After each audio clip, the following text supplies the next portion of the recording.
আমরা যদি কথা কম বলে শুনি বেশি, তাহলে দেখবেন মানুষ আমাদেরকে গুরুত্ব বেশি দিবে। বিশ্বে যত মানুষ সাকসেস হয়েছেন তারা সবাই কিন্তু খুব ভালো শ্রোতা। তারা শুনতেন বেশি, বলতেন কম। আর আমরা কি করি? আমরা কারোর কথা কিন্তু শুনতে চাই না, শুধু নিজেদের কথা পেশ করতে চাই। সো এই অভ্যাসটা পরিবর্তন করতে হবে। আরেকটি বিষয়, সেটা হচ্ছে মানুষের কাছে সহজলভ্য হওয়া যাবে না। কেমন করে? আপনি প্রয়োজনের বাইরে যদি কাউকে বেশি গুরুত্ব দেন, যদি কাউকে বেশি সময় দেন, তাহলে সেই মানুষটা আপনাকে আর ততটা গুরুত্ব দেবে না যতটা প্রথম দিয়েছিল। এটা সব রিলেশনের ক্ষেত্রেই প্রযোজ্য, এটা যে কেউ হইতে পারে। সো মানুষের কাছে সহজলভ্য হওয়া যাবে না। আরেকটা বিষয়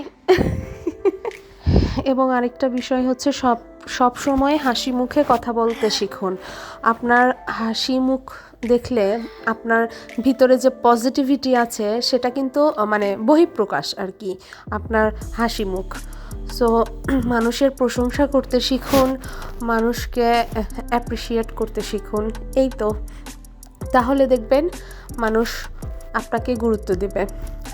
আচ্ছা, কথা তো অনেক হয়ে গেল। রান্না করছি আমি অনেক কম মশলা দিয়ে মাছ ভুনা।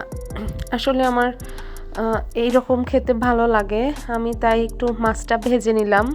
ভেজে নেওয়ার পরে এখানে শুধু আদা রসুন পেঁয়াজটা বেটে নিয়েছি, আদা রসুন দিয়েছি, আর দেখছি শুধু এলাচ দিয়েছি। এখানে কোনো তেজপাতা, দারুচিনি মানে কোনো ধরনের মশলাই দেইনি। গরম পানিটা দেওয়ার চেষ্টা করবেন যে কোনো তরকারি রান্নায়, তাহলে দেখবেন স্বাদটা অনেক গুণে বেড়ে গিয়েছে।